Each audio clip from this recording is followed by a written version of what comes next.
We This were conference discussing will now things be recorded. to SSD. First, to start with, we started with the programming of the SSD. We tried printing different data on different SSDs. Then after that, we tried 1, 2, 3, 4. That was the very first program we saw. We wrote our own logic. We also saw the driver code for the SSD. Then after that, we tried implementing an up counter on the SSD.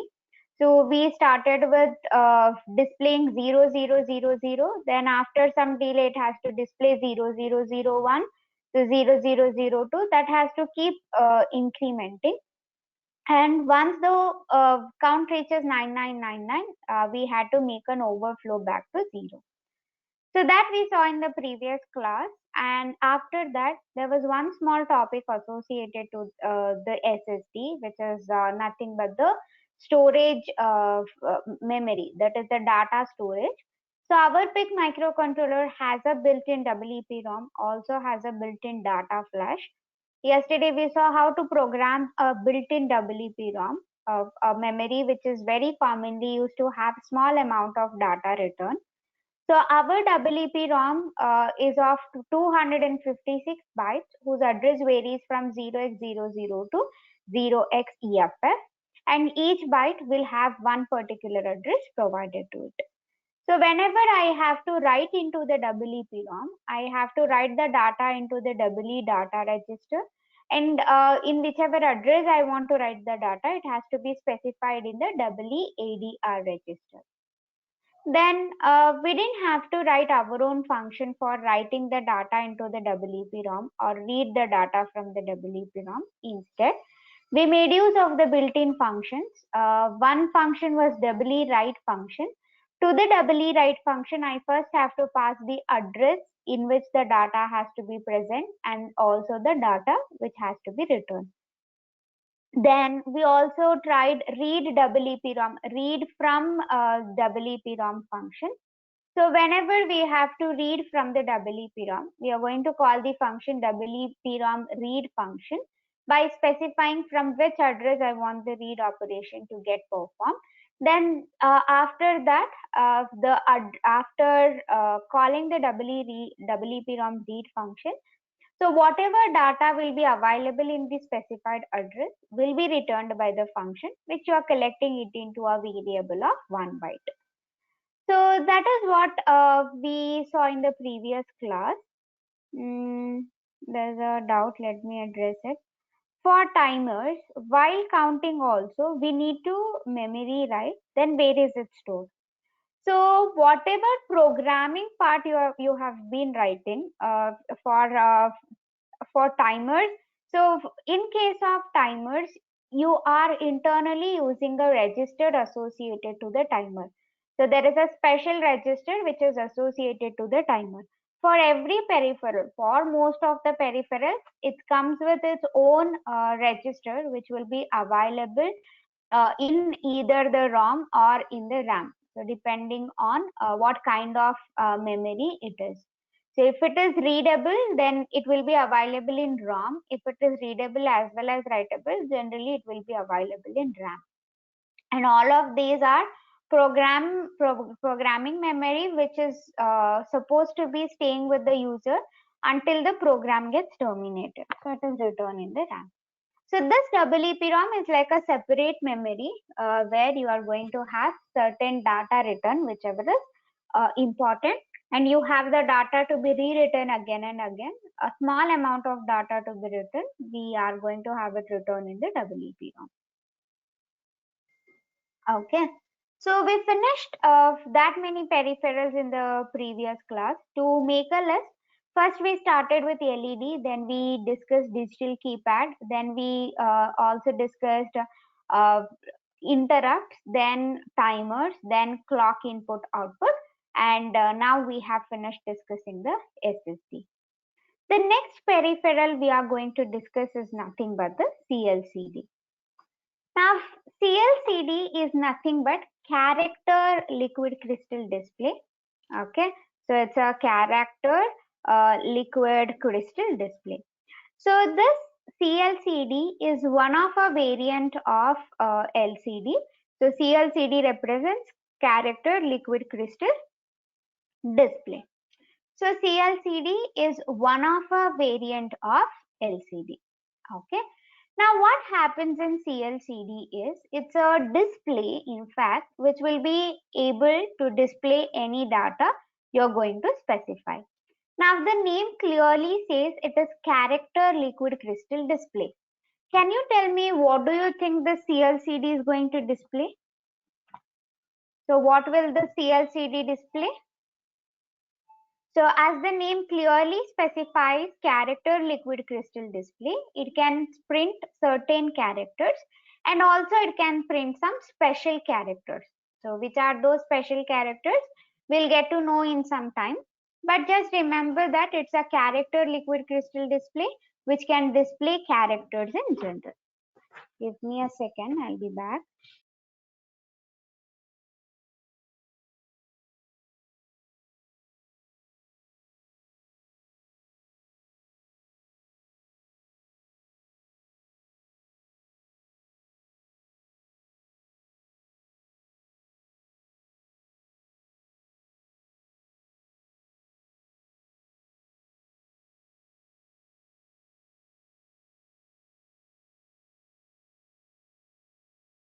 Okay. So as I said, CLCD is one of a variant of LCD and that will be displaying characters only most of the times. And some of the cases it can print some special characters also apart from ASCII characters. It can print some special characters. Which are those special characters? We will get to know after we look at the data sheet.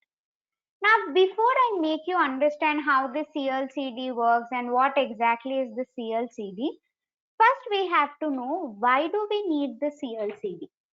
Okay, what is the need of the CLCD to be taken?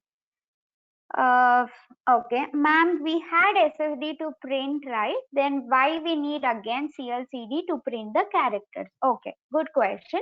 But let me come back to this particular point, as in why we have to be why should we be learning the CLCD itself?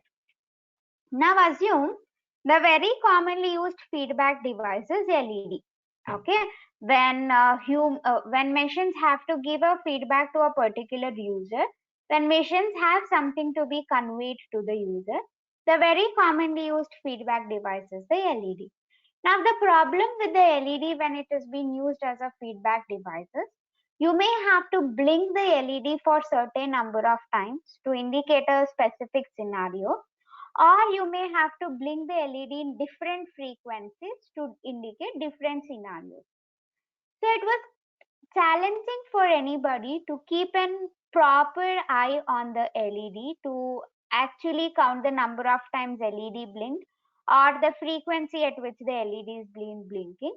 So in order to overcome that disadvantage of LED, we took another peripheral called as SSD, which was again a good feedback device. Now, when you look at the advantages of SSD, it had a good line of sight and you at least could have an error message, error number displayed. You could see error 0, you can print error 1, error 2. You can have a small error number displayed. Now what happens here is, once the error number is being displayed, you should have a user guide associated to it. There has to be a manual, there has to be a user guide associated to it. So you have to open the user guide, you have to look at the uh, uh, error number, what error number is representing what specific scenario. So you have to look at it and then you have to decide what error is the SSD representing or the machine representing. So it was always necessary for us, being the humans, to depend on the manual which is being provided or to depend on the data sheet which will tell what error number is representing what specific scenario. That was always a challenging task because I always have to look at the manual and tell what error is it representing. Now assume at some point of time I have lost the manual. Okay, so at some point of time I have lost the manual. Now assume that manual or user guide is lost. Okay. Now tell me what happens if the user guide is lost. What happens if I am supposed to identify the error? Assume there is error 0 displayed. So will I be able to identify what error is that representing? So if you think of a worst case scenario, assume you will have some people to remember that. Assume each one of you will take a task and each one of you will decide to remember 10 different errors. Error number and its corresponding error message you will remember. But we humans always tend to do the mistakes. It is very common that we humans make any mistakes. So there are chances where people might forget what error is that particular error number representing. So having the user manual is very necessary if I'm using SSD as a feedback device.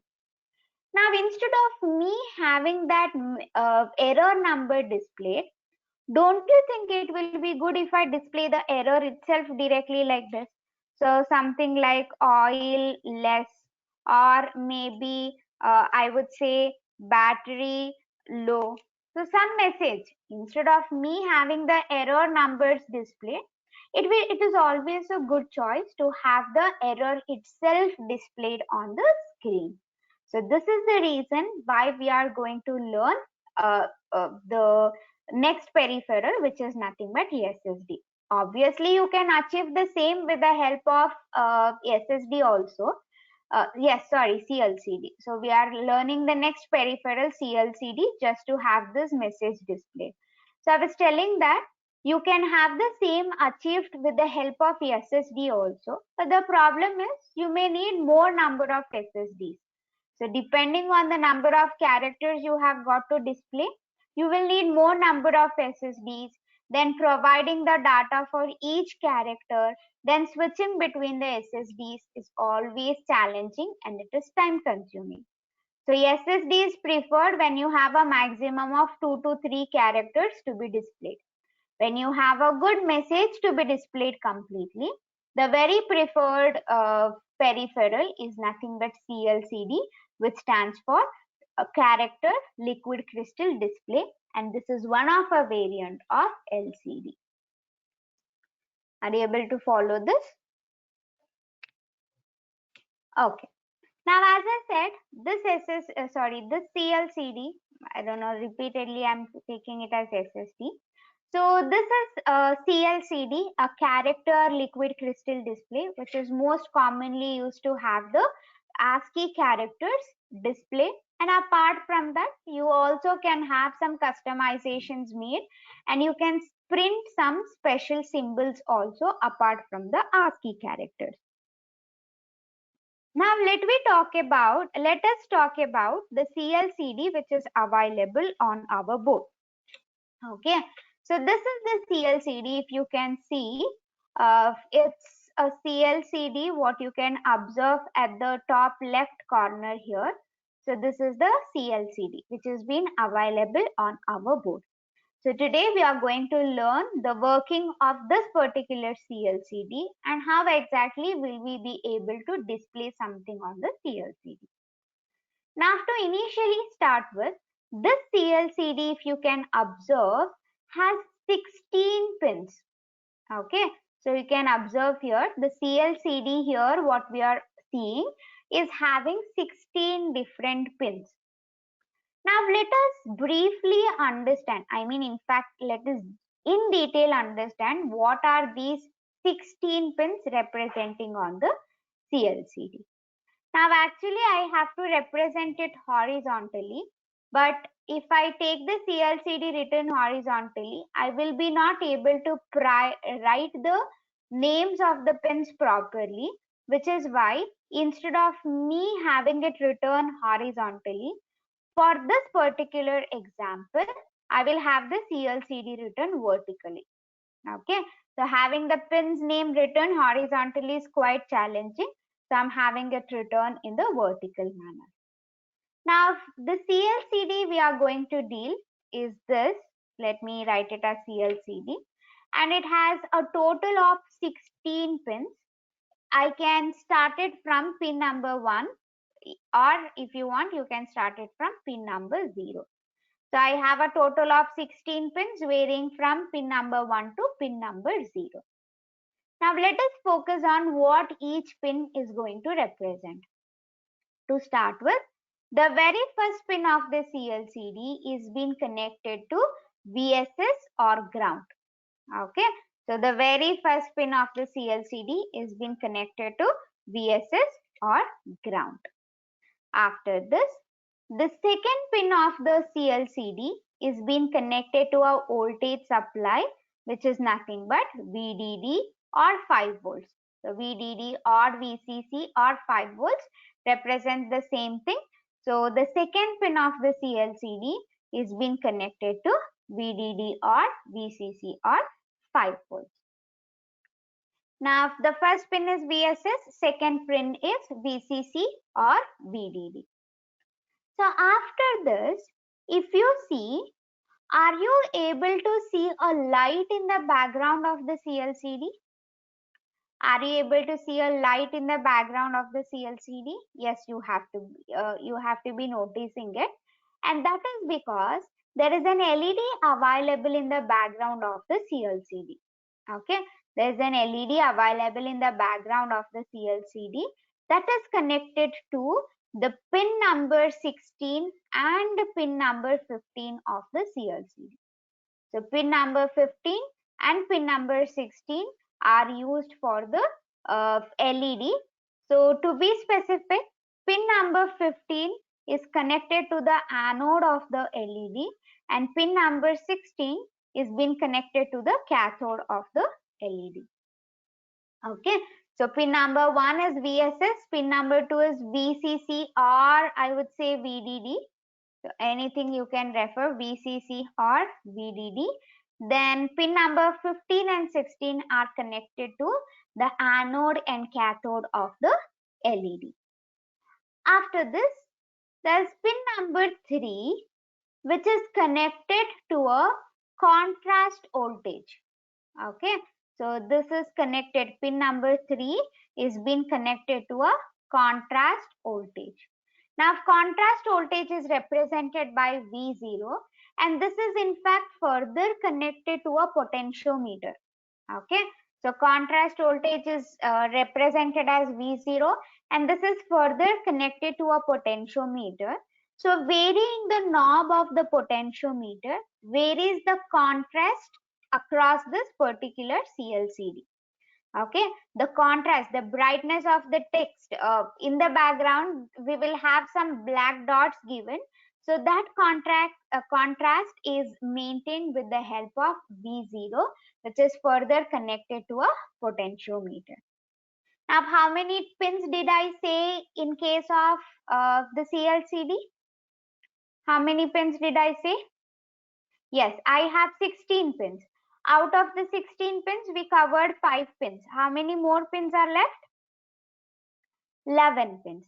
Now, out of the 11 pins, 8 pins are used for the data line. Okay, so pin number 7 to pin number 14, they are used for the data line. So let me write those 8 data lines. Okay, so whatever you want to display should be given here on these 8 data lines.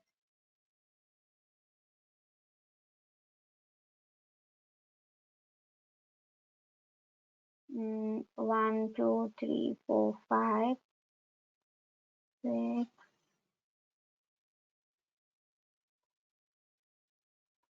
7,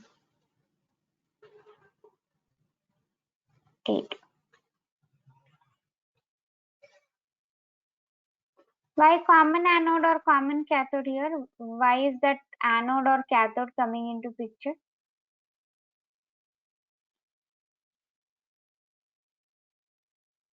Pin number 15 and 16. Pin number 15 is there is only one LED. Okay, behind the CLCD there is only one LED. So one LED's anode is connected to pin number 15 and its cathode is being connected to pin number 16. There is only one anode, there is only one cathode. Okay. Now, as I said, I have got 8 data lines varying from pin number 7 to pin number 14. 14, 13. Okay. So this is, one second. This is pin number 7. This is pin number 8. This is pin number 9. This is pin number 10. This is pin number 11. This is pin number 12.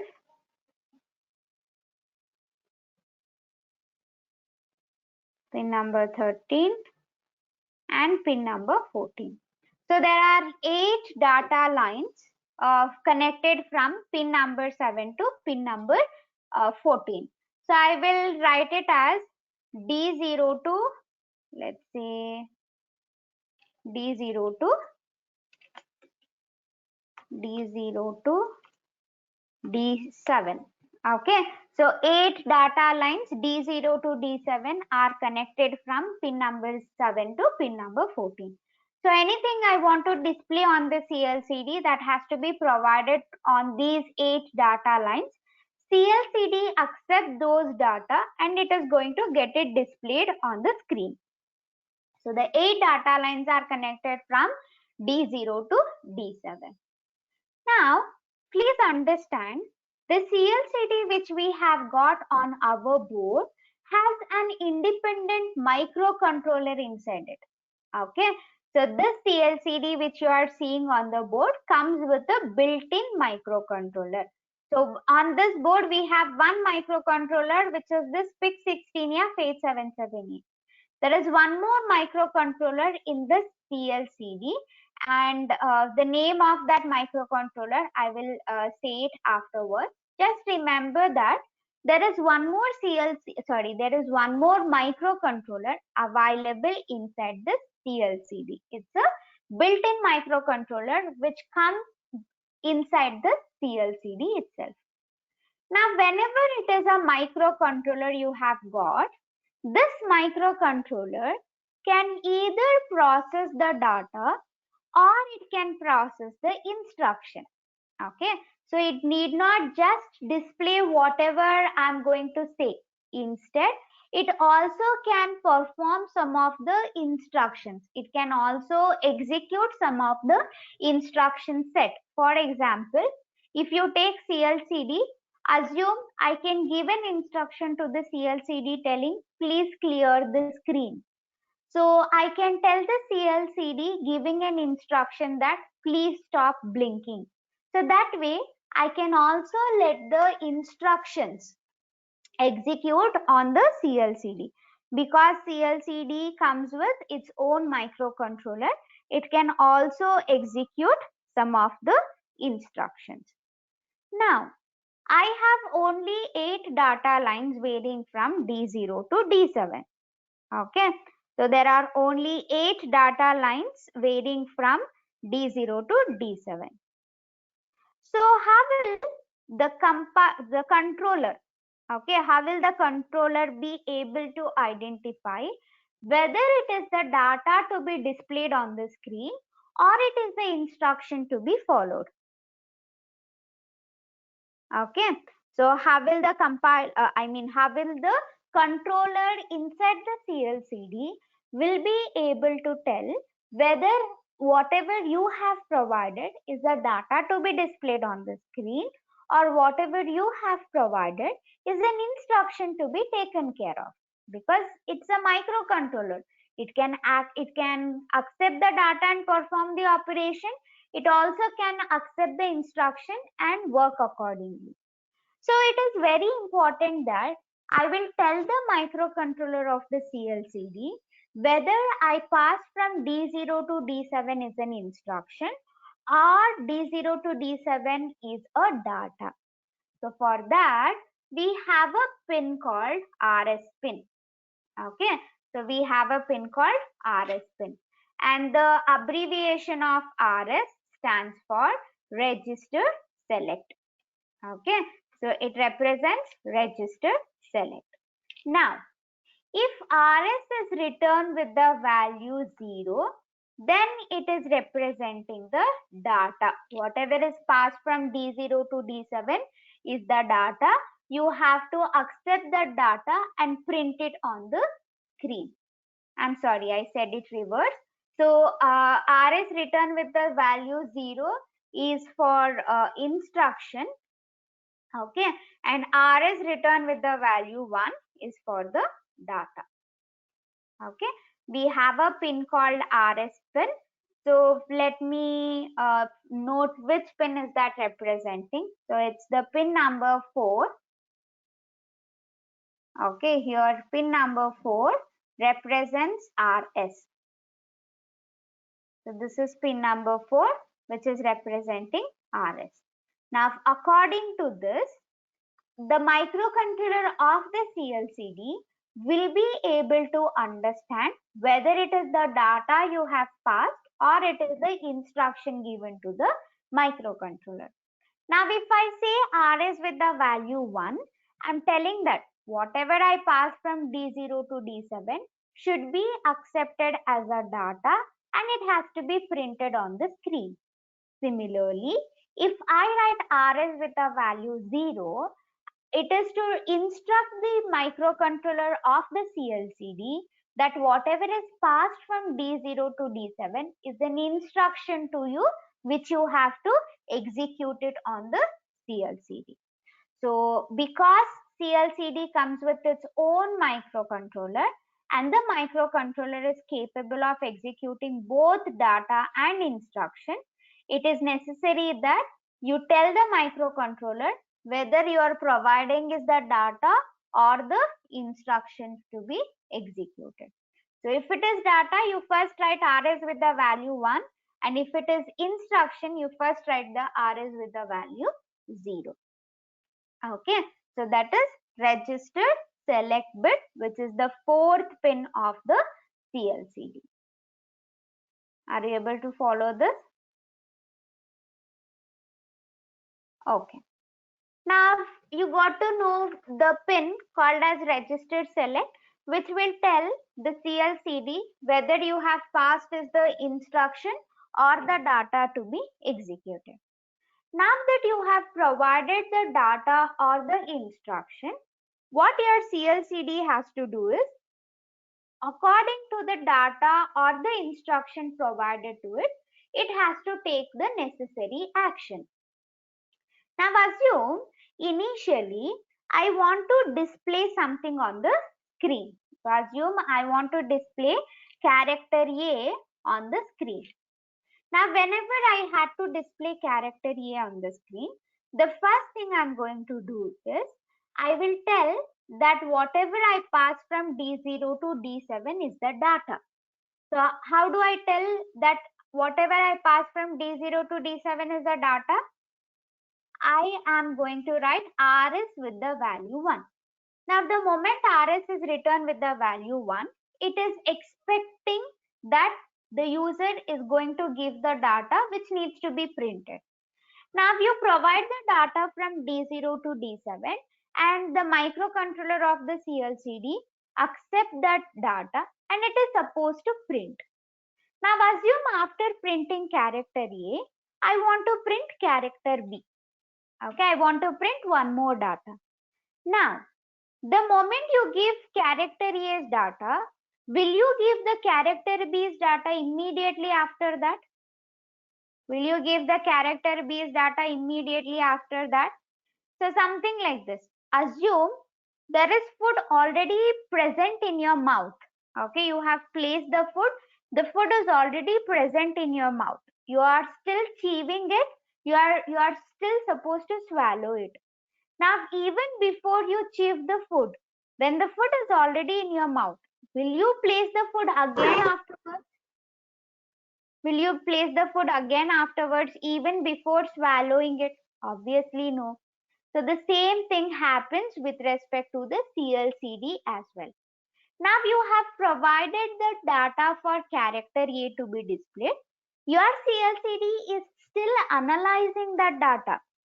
Okay, so your CLCD is still analyzing that particular data. Monitor busy flag 14 pin. Okay, so please, let me come back to that. So yes, I was telling that.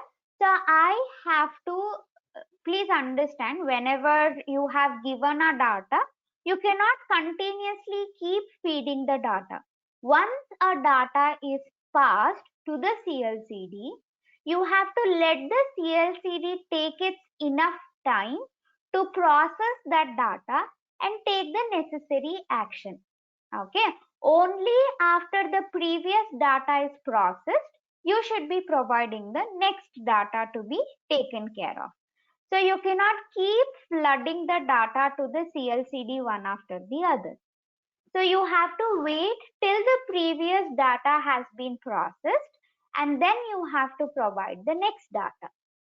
Now, there are two ways of monitoring whether the previous data is done processing or not. So before I provide the next data, I make sure the previous data is processed, and that is done in two different ways. The very first way is something called as the delay method, okay, and another way is called as polling method. Okay, so there are two ways. One is delay method, the other one is polling method. Now, let me speak about these things in detail. When it comes to the delay method, okay, so these are the ways of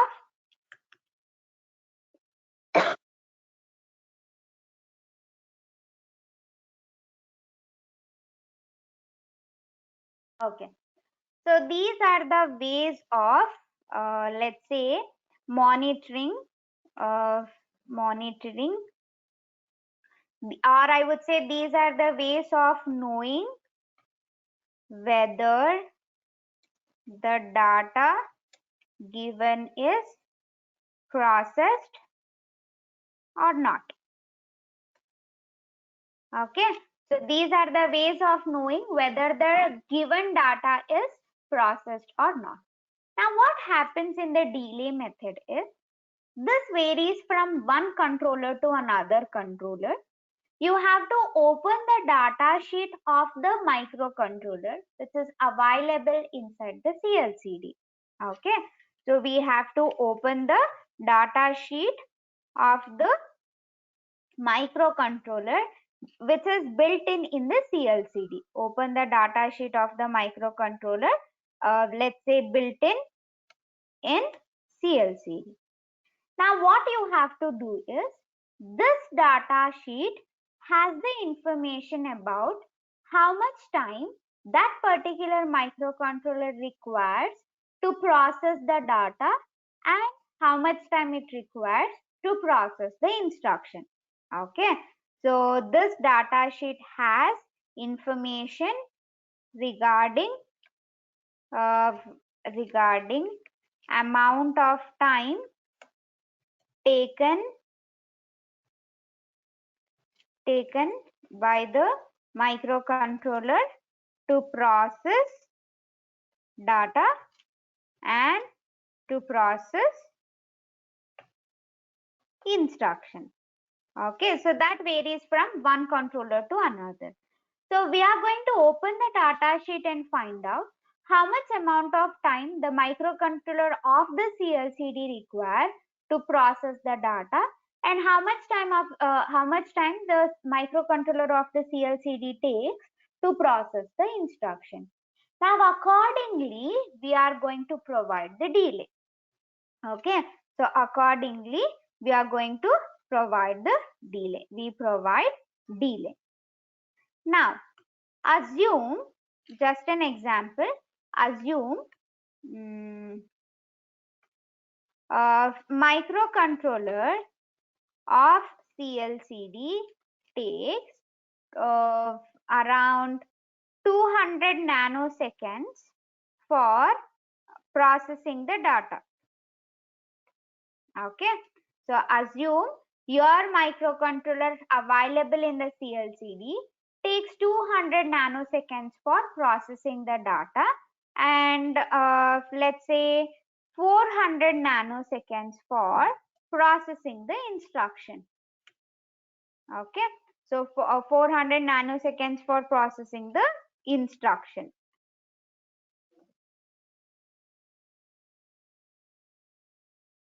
Okay, so assume the microcontroller of the CLCD takes 200 nanoseconds for processing the data and 400 nanoseconds for processing the instruction.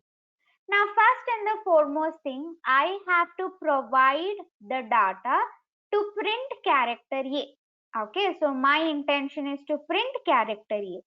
So first I have to tell whatever I'm going to provide from D0 to D7 is the data. So how will I say that whatever I'm going to provide is the data? Yes, so I have to write RS with the value 1. When I write RS with the value 1, this is to tell microcontroller of a CLCD, okay, that tell microcontroller of the CLCD that the input given will be data. Okay, so I'm going to tell the microcontroller of the CLCD that the input given will be a data. After I write RS with the value 1, I'm supposed to give the data to print character A. So as of now, I'm saying it as print character A. After this, I'm supposed to give a small delay of 200 nanoseconds because that is the time the microcontroller of the CLCD is taking to process the data. So I have to give a delay of let's say uh, 200 nanoseconds. So delay nanoseconds I call a function which is 200. Okay, so this is going to provide a delay of 200 nanoseconds. I'm not very sure. I'm just giving an example. Now after this, assume I want to give some instruction to the CLCD. So that is done by writing RS with the value what? What is RS return with to give it as an instruction? Yes, RS has to be written with the value 0. So this is to tell, let's say, tell microcontroller of the CLCD that the input given will be an instruction. Okay, so will be an instruction. Okay, it's not data, it's the instruction. Now I have to give the instruction. So let's say the instruction is clear the screen. Okay, so this is the instruction I'm going to say, clear the screen. Now after this, I have to, let's say, wait, because to process this instruction, your CLCD is taking approximately 400 nanoseconds according to the example.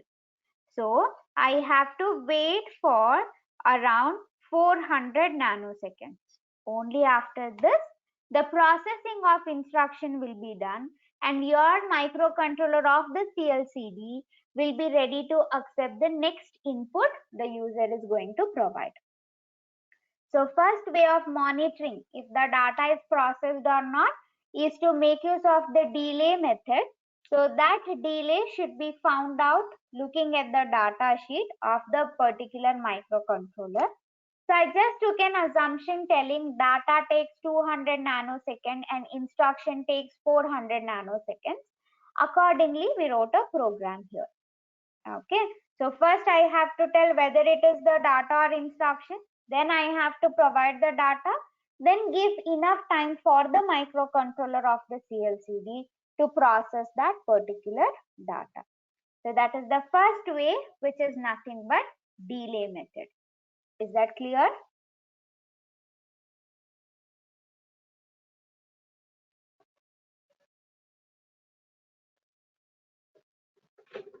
Everybody, are you there?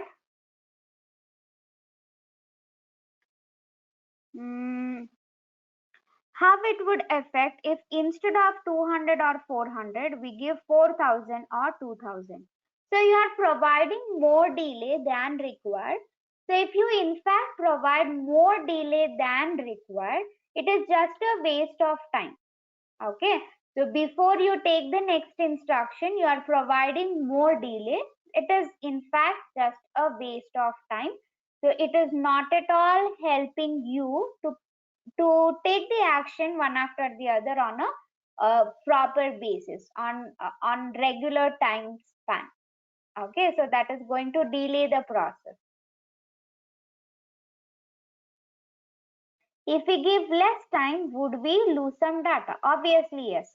So if you're giving less time, if you're not giving enough time for the CLCD to process the data, so it may have done processing half done and action will be taken to only half done process data. So giving enough time, adequate time for processing either the data or the instruction is really important. So at a time, only one character is possible to given as a data. Yes. So you have only 8 data bits varying from D0 to D7. So only 1 byte of data can be provided at a time. So 1 byte of data means 1 character.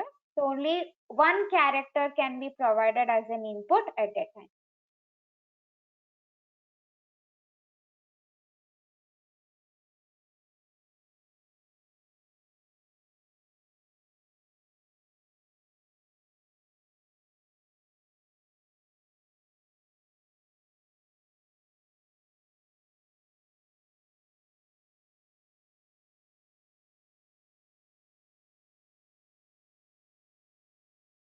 Okay.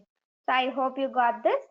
Let us proceed. So that was first method, which is nothing but the delay method. We have another way of processing whether we have another way of finding out whether the data is processed or not. That is with the help of polling method. So what is polling method? What do you mean by polling? What do you mean by polling? Selecting. Polling. Yes, polling means monitoring something on a continuous manner.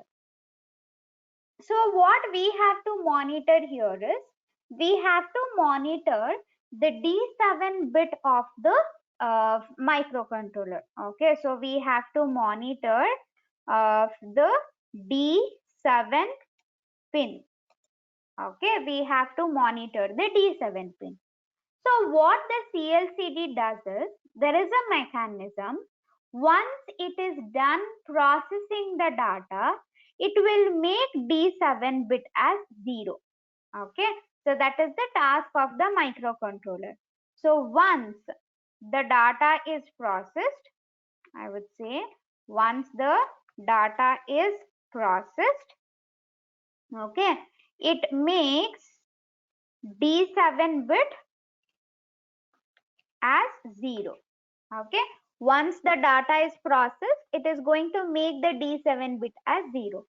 So for me to know whether the processing of the data is done or not, I have to continuously monitor the D7 bit of the microcontroller. Okay, so I have to continuously monitor the D7 bit of the microcontroller. So what happens in the polling method is, you are monitoring the D7 pin on a continuous manner, and once the data is processed, the D7 bit is falling down to 0. Now for me to know whether D7 bit has fallen down to 0 or not, should I perform the read operation or I have to perform the write operation? If I have to know if D7 has fallen down to 0, what should I do? Yes, I have to perform the read operation. Okay, so I have to perform read on D7 bit. But don't you think the same D7 bit I'm using to write the data to the CLCD? Am I not using the same D7 bit to write the data to the CLCD? Yes. Now, how will the CLCD know whether the D7 bit is return, like whether the D7 bit is used for writing or D7 bit is used for reading? Okay, so I can have D7 bit, okay, either for the purpose of writing or for the purpose of reading. So yes, what you are assuming flag is the right concept. We have another pin for that, specifying as R/W, pin number 5, representing R/W pin. So in fact, it is not pin number 5, I guess. So it must have been, okay, pin number 5. So this is pin number 5, which is representing R/W pin. So what this R/W represents is whether you are going to use D7 for the purpose of reading or for the purpose of writing. So R is read, W for write. So read or write of D7 pin. Okay. So whether I will use the D7 for the purpose of reading or for the purpose of writing. So whenever R/W is returned with the value 0, then I am using it for the purpose of writing. Okay. So I'm using it for the purpose of writing. And whenever D7 is returned with the value 1, I'm using it for the purpose of reading. Why specially D7 is chosen? So in most of the microcontrollers, it will be D7 bit only because it is the least significant, it is the most significant bit. So D7 is the most significant bit that plays a very important role. So that pin is always dedicated for representing whether the data is processed or not. It can vary from controller to controller. Another controller may choose some other data pin. And D7 pin is always referred as a busy flag. Okay, we also call it as a busy flag. So as I said, R/W return with the value 0 is for the purpose of writing, and R/W return with the value 1 is to tell D7 will be used for the purpose of reading. Now, if I have to monitor whether the data is processed or not with the help of polling method, assume first I want to print character A, then I want to give the instruction to the CLCD as clear the screen. Now, first I want to provide some data to the CLCD. So what will be my data lines? Should I use it for the purpose of reading or should I use it for the purpose of writing? So I am going to tell the microcontroller that this is what you want to perform. Yes, I have to use it for the purpose of writing. So I will say it by having R/W return with the value 0. So this indicates D7 is used by the user for writing. Okay. So D7 is used by the user for writing. So after this, I will also say whatever data I'm going to provide from D0 to D7 is a data. So I write RS with the value 1. The same procedure. Okay. So I'm going to tell microcontroller of the CLCD that the input provided will be a data. Then I'm going to say print character A. After this, I have to wait till D7 falls down to 0. Okay. I have to wait till D7 falls down to 0. So that is possible after I make R/W as read. Okay. So I'm going to say R/W as read, telling that D7 will be used for reading. Okay. So D7 will be used for reading. Then I am going to wait till D7 falls down to 0. So while D7 is not equal to 0. The moment D7 falls down to 0, it is understood that the data is processed. So you have to give the next instruction. Now to give the next instruction, again you tell you are going to use D7 for the purpose of writing. Then you are going to tell that whatever data I'm going to provide next is an instruction. So I'm going to write RS with the value 0. Then I provide the instruction. Again, I'm going to make D7 for the purpose of reading and wait till D7 falls down to 0. So this is how I'm supposed to monitor whether the processing of the data is done or not. Are you able to follow this? Okay. Now if you look at the circuit on board, how can we be able to see how the pins are being connected? So what should we be referring to know how the circuit is being present on board? Yes, I have to go look at the schematic. So I'll go to help and click on board, and I will directly move to the schematic of this board. I'll show you the CLCD. Okay, so here is the CLCD. This is our CLCD. Now see, first pin of the CLCD is VSS. Second pin of the CLCD is VDD. Third pin of the CLCD is contrast control. Fourth pin is nothing but RS. Fifth pin is nothing but R/W. Then I have not spoken about the sixth bit yet. So 7th to 14 is D0 to D7. 15 is anode of LED and 16 is cathode of LED. Now look at the R/W and tell me where is it connected to? R/W, where is it connected to? It is connected to ground. And what does ground digitally represent? It is 0. Now R/W is permanently connected to 0. Do I have an option to make it 1? Do I have an option to make it 1? No. Now if I cannot make it 1, will I be able to read the D7 bit? If I cannot make it 1, will I be able to read the D7 bit? No. So reading the D7 bit is not possible. Now if I cannot read the D7 bit, okay, if I cannot read the D7 bit, will I be able to achieve polling method? So if I cannot read D7 bit, will I be able to achieve polling method? No again. So the only way in our case to know whether the data is done processing or not, you have to make use of the delay method. Okay. So the only method we have got is delay method to know if the data is processed or not. Okay. So that is nothing but the way of identifying whether the data is processed or not. So you either can know it with the help of polling method or you can know it with the help of delay method. So in polling method, I have to make D7 as a readable bit. So to make D7 as a readable bit, I have to write R/W with the value 1.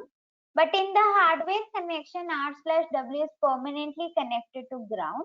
So I will not be able to make it 1 in any given time and I will not be able to read that particular bit.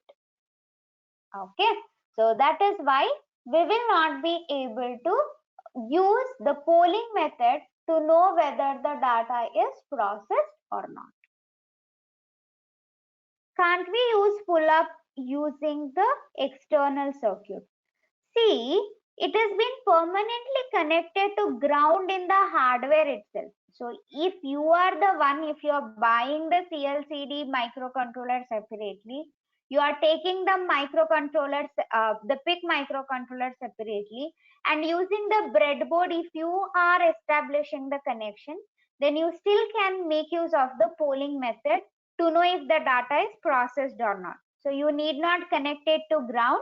You can connect it to a particular pin of the microcontroller and you can have a 0 or 1 return according to your requirement and you still can achieve the polling method.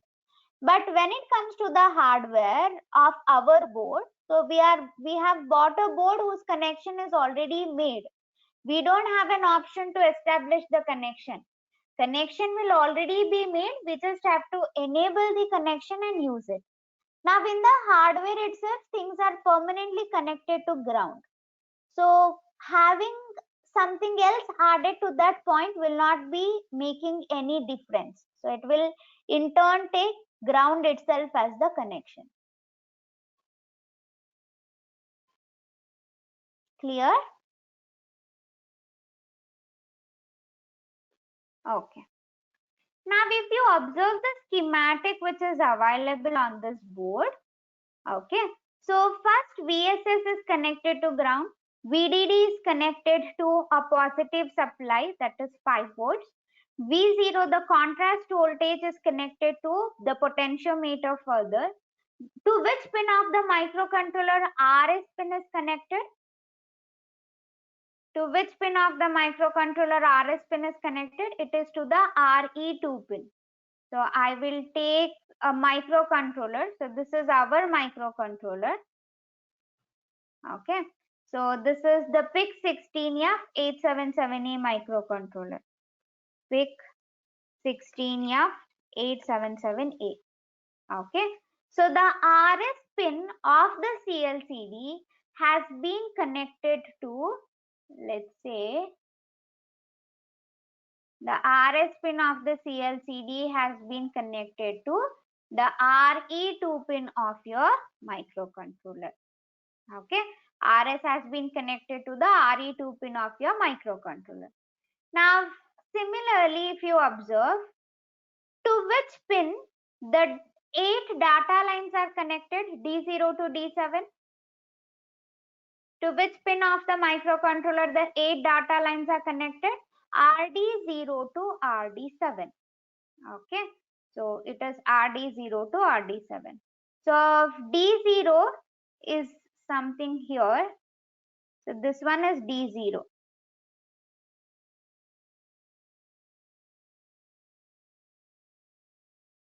So I will make the connection here. So D0 is pin number 7.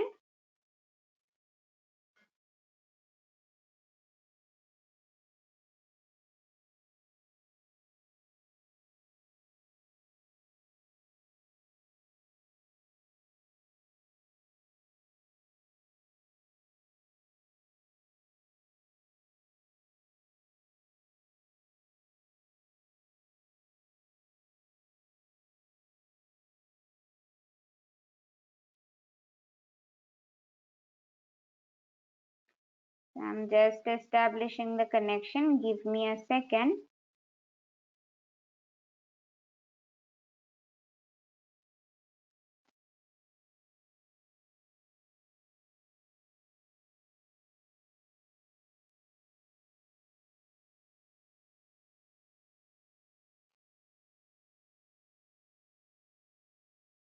Okay, something like this. So this is D0 pin of the CLCD. This is D7 pin of the CLCD, which has been connected to RD0 pin of your microcontroller. So this is RD0 and this is RD7. Okay, so RD7. So RD0, this is RD1, this is RD2. Okay, so RD2, then RD3. Let me write it up. RD3, this is RD4, this is RD5, this is RD6, and this is RD7. Now assume I want to print character A on the CLCD. Okay, so I want to print character A on the CLCD. So that is my task. I want to print character A on the CLCD. Now what is the ASCII equivalent of character A? What is the ASCII equivalent of character A? Come on. Yes, it is 65 and its binary representation is 01000001. Now, if I have to print character A on the CLCD, on my microcontroller, I have to be providing this data. So RD0 has to be provided with 1 RD1 has to be provided with 0, RD2 has to be provided with 0, RD3 has to be provided with 0, RD4 with 0, RD5 with 0, RD6 with 1, RD7 with 0. So I have to provide this data. If I want character A to be displayed on the CLCD, I have to write RD0 to RD7 as 1000 0010. So this is the least significant bit. RD0 is the least significant, RD7 is the most significant. Instead of this, actually, luck by chance, all the pins of the data lines are connected to the same port of the microcontroller, that is port D. Can I not have something written as port D is equal to character A directly like this? Can I not have port D is equal to character A directly written like this? Come on. So if I want something to be displayed on the CLCD, let's say character A, can I not have it written as port D is equal to character A directly like this? Yes, that is possible because character A represents its ASCII equivalent as 65, that is 01000001. So this LSB will be given to the RD0. This takes to RD1. This takes to RD2. This takes to RD3. Then RD4, RD5, RD6 and RD7. So luckily our microcontroller has all the pins all the data lines connected from RD0 to RD7. So I can write port D is equal to A. Trace D is equal to 0x11 to make as input. When write port D is equal to 65, correct. So why are you writing trace D with 0x11, Abdul? What happens if you are writing trace D with 0x11? Come on. What happens if you write trace D with 0x11? Input. Which one are you making as input? If you write 0x11, which one are you making as input?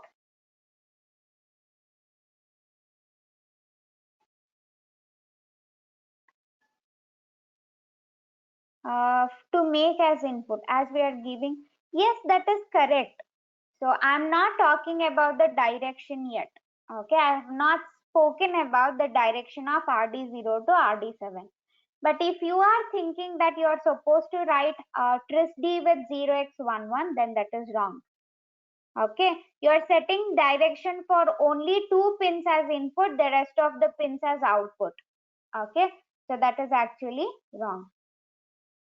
So I will talk about the direction. Please wait. So I was just specifying this.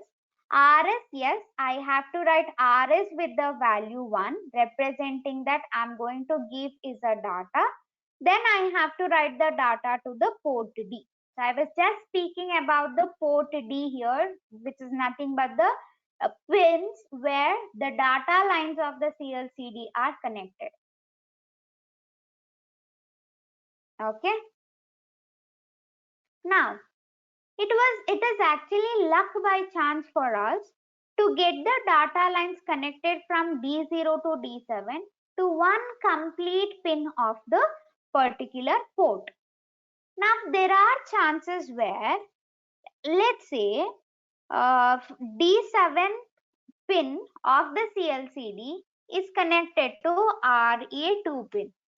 There are chances where I'm randomly taking D6 is connected to, let's say, RE 2 pin. So D6, then D5, D4, D3, D2, D1, D0. So D5 is connected to, let's say, RA2. RA2 is done. RA5.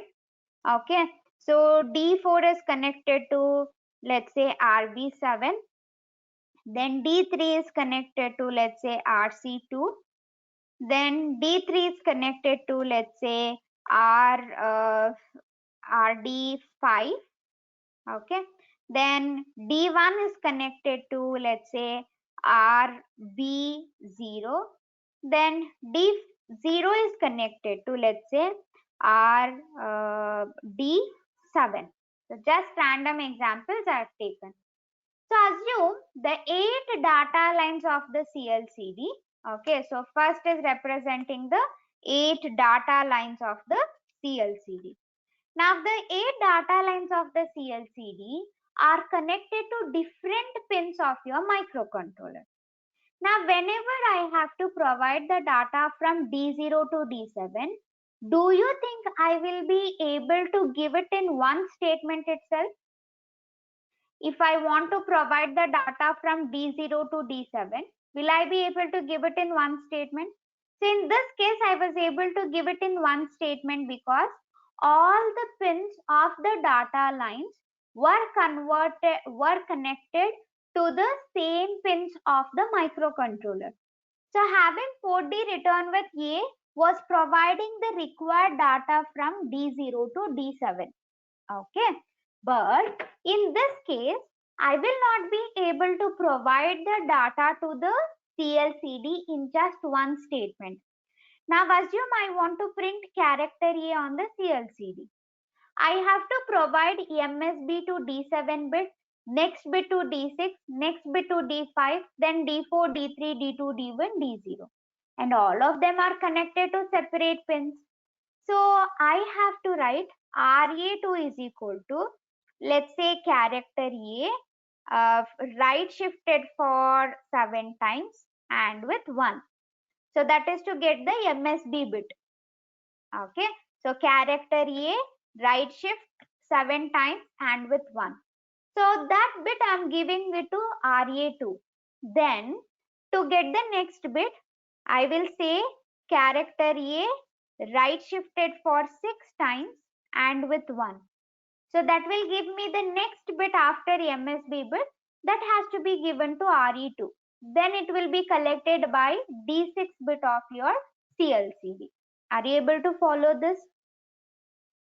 So next bit I have to write character A, then right shift it for 5 times, then I have to AND it with 1. So like this, I have to fetch individual bit, then I have to be writing it to a particular pin of the microcontroller that will further be collected by the data lines of the CLCD. Now, having it written in one statement is not possible. So, I have to write it in individual statements. So what may happen is your CLCD may start processing the data even before you have given the complete data.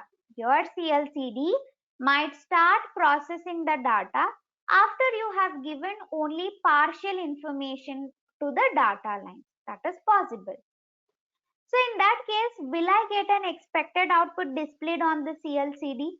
If partial data is processed, will I get perfect output? No. So in that case, we have one more bit coming into picture, which is called as the enable bit. So bit number 6, we call it as enable bit. Okay. So this is bit number 6 and we call it as enable bit. Now what this enable bit says is, it tells take your own time to give me the data. And once you are done giving the data, you just toggle the enable bit. Okay. Once you are done giving the data, you just toggle the enable bit.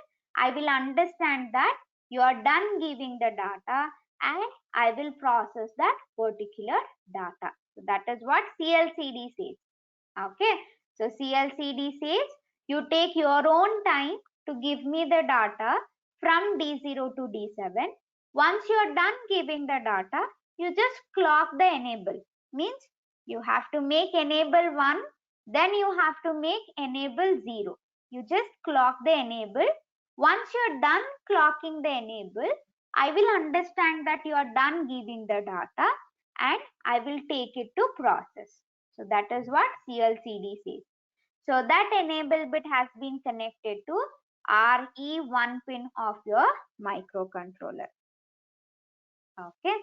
Now, what is the procedure you have to be following is something like this. So, whenever you have to display something or take some action on the CLCD, okay. So, first, let's say I want to print character A.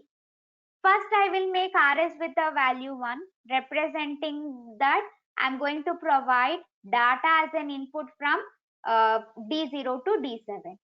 Then I have to write port D with the character A because I want to provide character A to be displayed. Now, once I'm done writing the data, I have to clock the enable. So, E has to be returned with the value 1, a small delay, okay, and E has to be returned with the value 0. Okay, once you clock the enable, CLCD will understand that you are done giving the data. It accepts the data from D0 to D7. Then I have to wait for certain amount of time to make sure CLCD is done processing the data. Again, next, if I have an instruction to be passed, so port D has to be given with the data which represents clear the screen. Then I have to clock the enable. Then let the CLCD process that particular data. So this is the procedure I'm supposed to follow while the data needs to be printed or processed by the CLCD. Understood the 16 pins of the CLCD? Are the 16 pins of the CLCD clear? Okay. Now, what are the direction of these pins? What are the direction of these pins?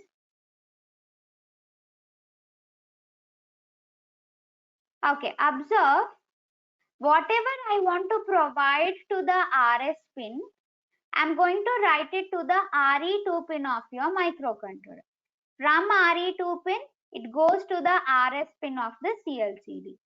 From RE1 pin, it goes to the enable pin of the CLCD.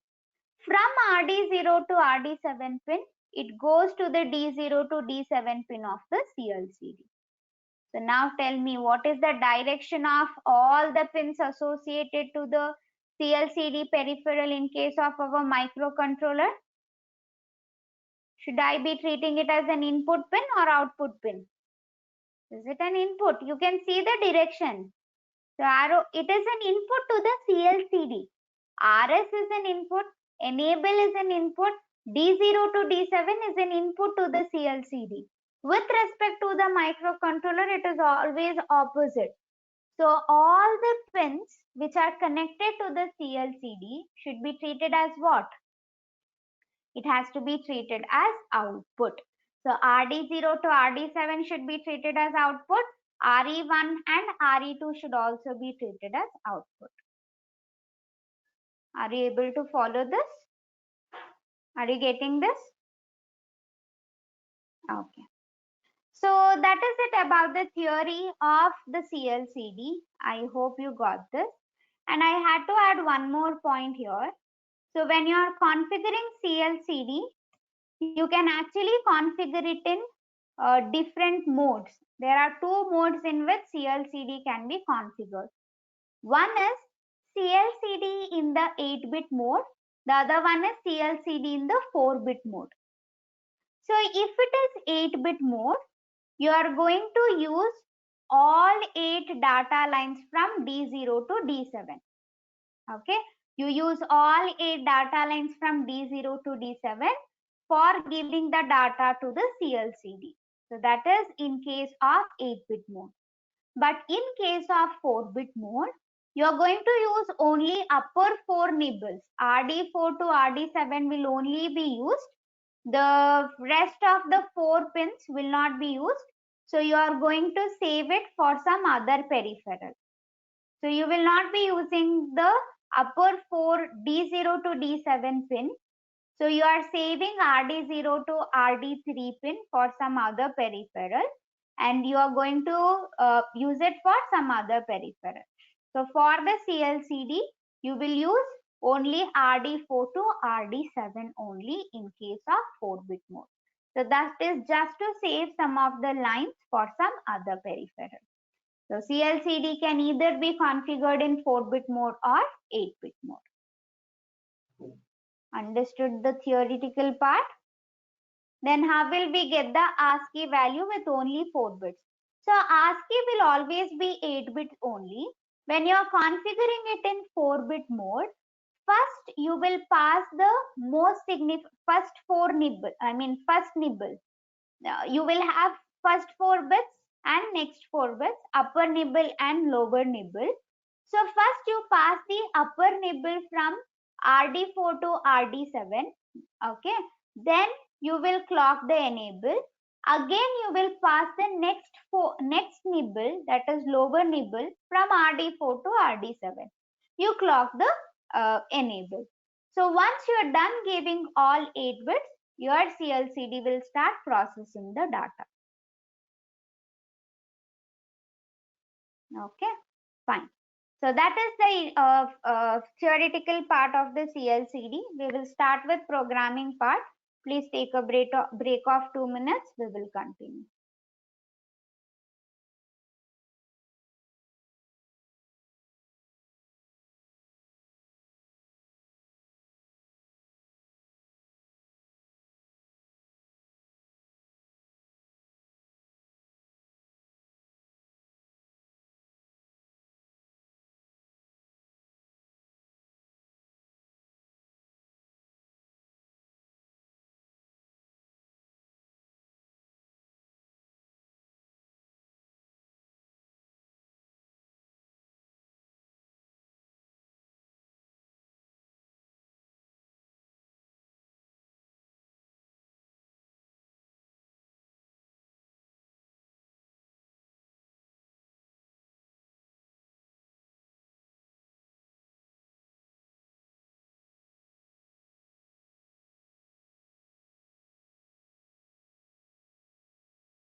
Okay. So let us continue with the programming part. So we use RD0 to RD3 in 4-bit mode, right? So but for ASCII 8 bits, some we need to give 2 times by toggling enable. You are saying, am I correct? Yes. So as I said, first you have to provide the upper nibble from RD4 to RD7. Then you have to give the lower nibble. So after you're done giving the upper nibble, you have to clock the enable. Again, after you're done giving the lower nibble, you have to clock the enable. Okay. So let us first start with the configuration of CLCD in 8-bit mode. So I have a project already, like template already ready. So I'm just opening the project. Now initially, when it comes to the CLCD, as I said, you can either configuring it in 4-bit mode or 8-bit mode. The CLCD we have been using on this particular board is something called as HD44780. So this is the microcontroller which is available on the CLCD. It is HD448780. So you can open the data sheet of this microcontroller. It is in fact a small data sheet. It has a maximum of 60 sheets. So if you get enough time somewhere after class, you can just refer data sheet. But as of now, I will take you to a particular sheet which is very important to be followed. Now, how will you say the CLCD that whether you are going to configure it in the 8-bit mode or you are going to configure it in the 4-bit mode? So you are supposed to inform the CLCD that you are configuring the CLCD in 8-bit mode or you are configuring it in the 4-bit mode. So basically, when it comes to the CLCD, you are supposed to say it with the help of some instructions. So whether you are configuring it in the 4-bit mode or in the 8-bit mode, so we are supposed to say it with the help of instructions. From where we get the CLCD's data sheet, I think it should be made available in your Moodle.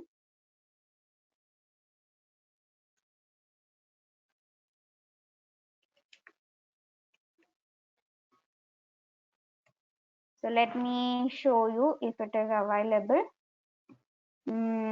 So here under MC materials,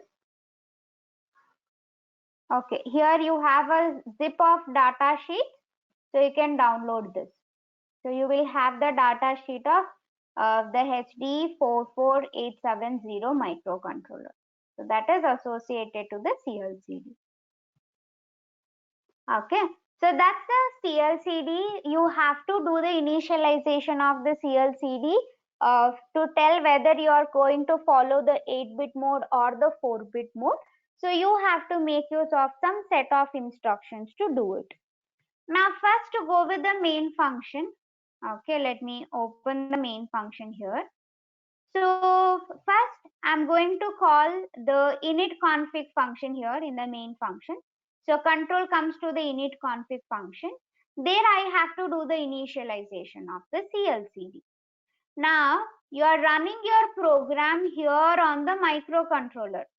Okay, you are running the program on your microcontroller. So you have to do the initialization of the pins which are connected to the CLCD. Being on your microcontroller, you have to do the initialization of the pins which are used for the peripheral CLCD. Also, being on this microcontroller, you have to initialize another microcontroller.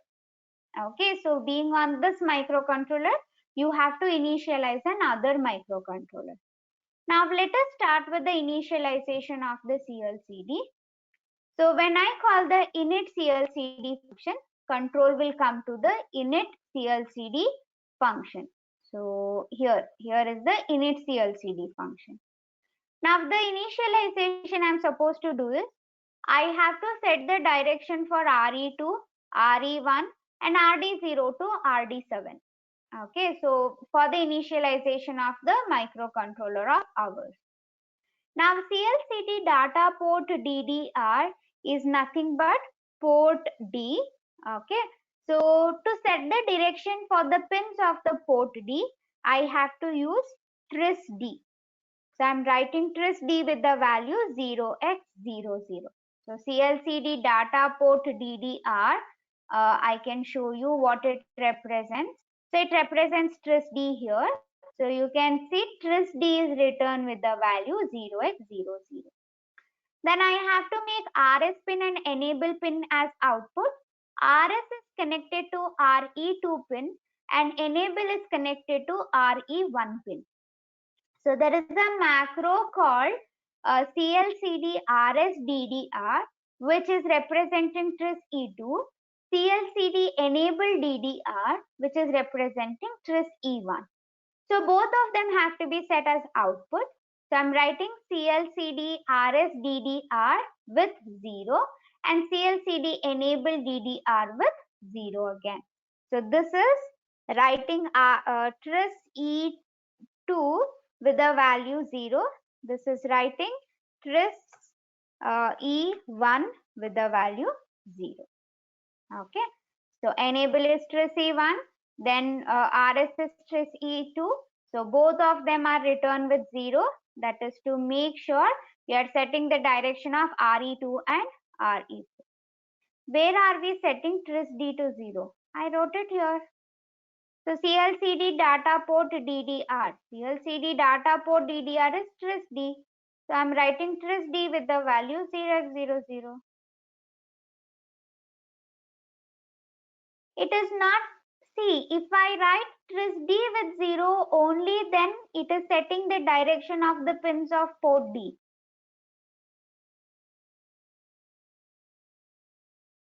I'm not writing to port D. What happens if I write to port D?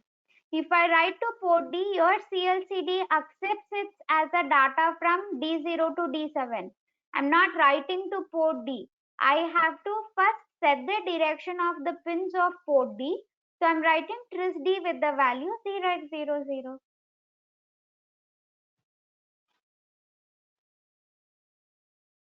Guys, are you feeling the same kind of problem? Like, are you thinking I should write the direction for trisD? I mean port D. So I hope you are paying attention. I hope you are getting the point. So to set the direction of port D, I have to make use of trisD. You are aware of this, right? So for port D, I have to write trisD with the value 0x00. Okay. Now I have set the direction for all the pins. I have set the direction for RE2. I've set the direction for RE1. I have set the direction from RD0 to RD7. So I'm done with the initialization of the pins of the PIC microcontroller. Now being on this PIC microcontroller, I also have to do the initialization of the microcontroller, which is available on the CLCD. For that, I'm doing a function call, if you observe, that is init display controller. Okay, I'm doing a function call init display controller. Initially, we keep RS is equal to 0 means, then it considered as instruction, right? Not data. Where did I write RS with the value 0, by the way? Did I ever write RS with the value 0? Sayed?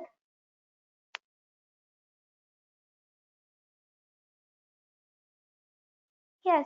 So RS DDR means it is tris E2. Guys, I'm writing comments also just to make it clear. So CLCD RSDDR, I'm referring it as tris E2. So that is to set the direction of RE2. I'm not writing to the RS, I'm writing to the pin which is connected to RS, that is RE2. I'm setting the direction. I'm not writing it into the RS or enable yet.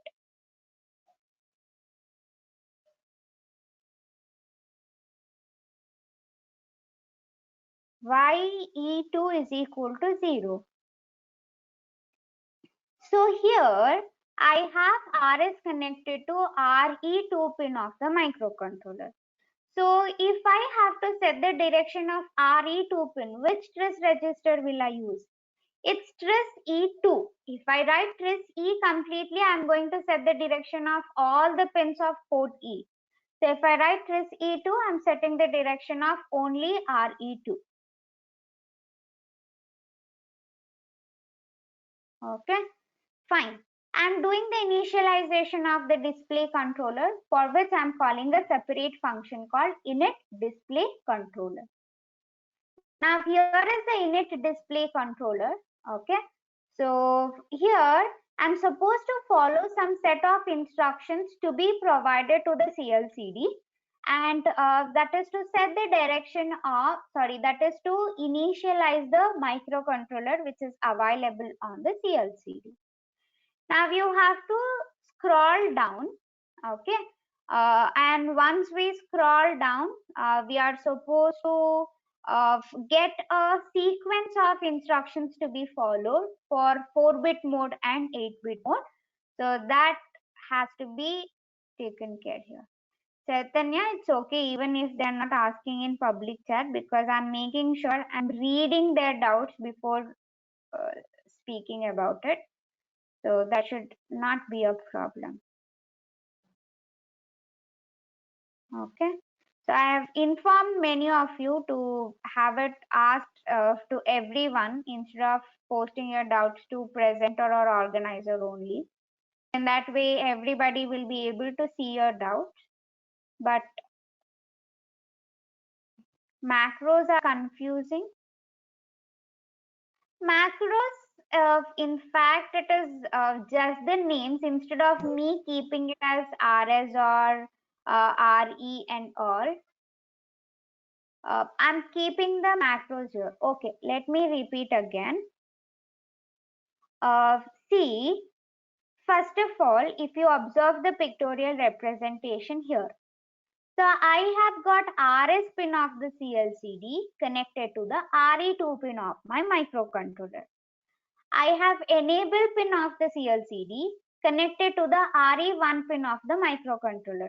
Please understand, I cannot write directly to the CLCD. Whatever I have to write should be via my microcontroller, that is the PIC microcontroller.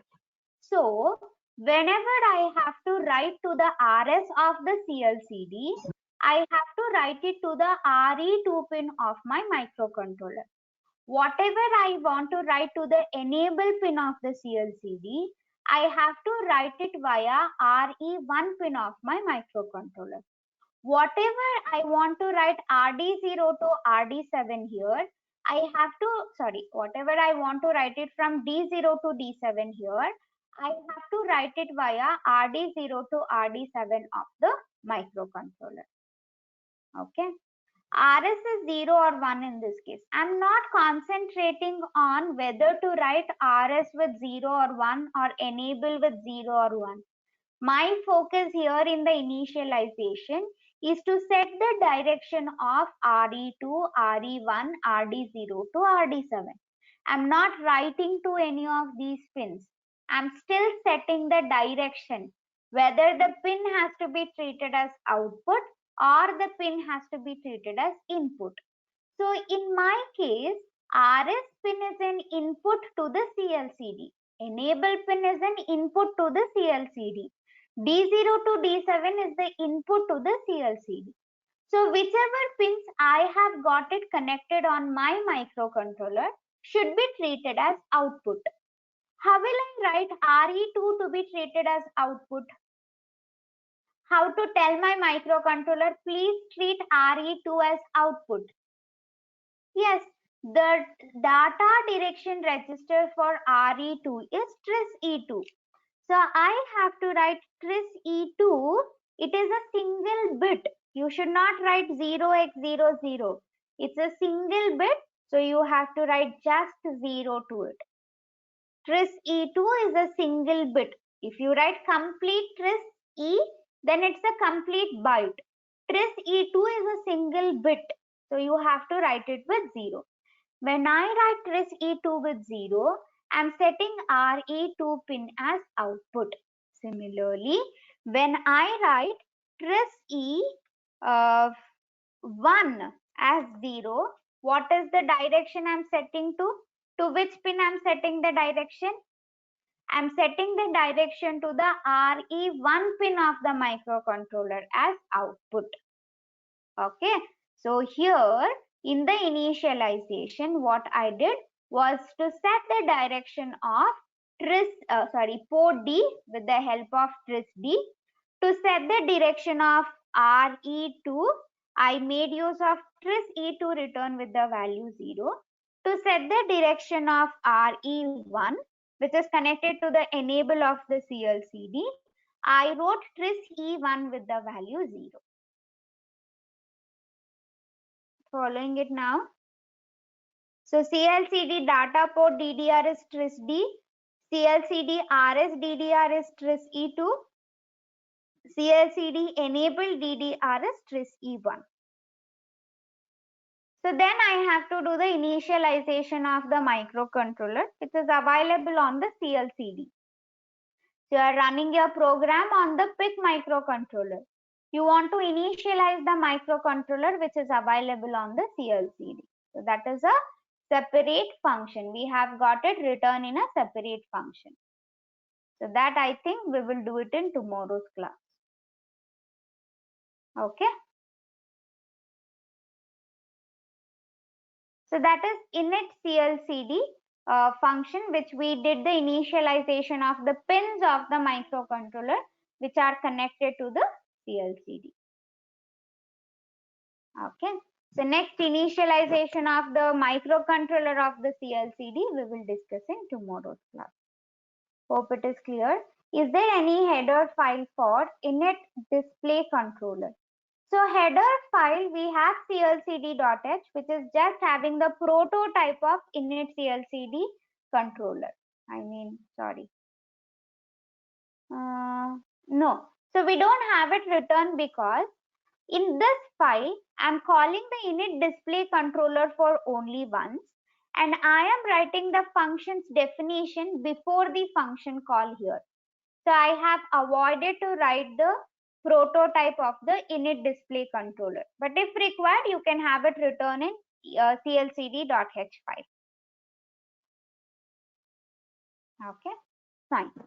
So let's continue the rest in tomorrow's class. We do have class tomorrow, so don't miss to attend the class. Okay, fine. So we will continue things in this class. Please wait. Have your attendance marked before quitting. So here is your QR. Please have your attendance marked, then quit the session. Thank you all. We'll continue tomorrow.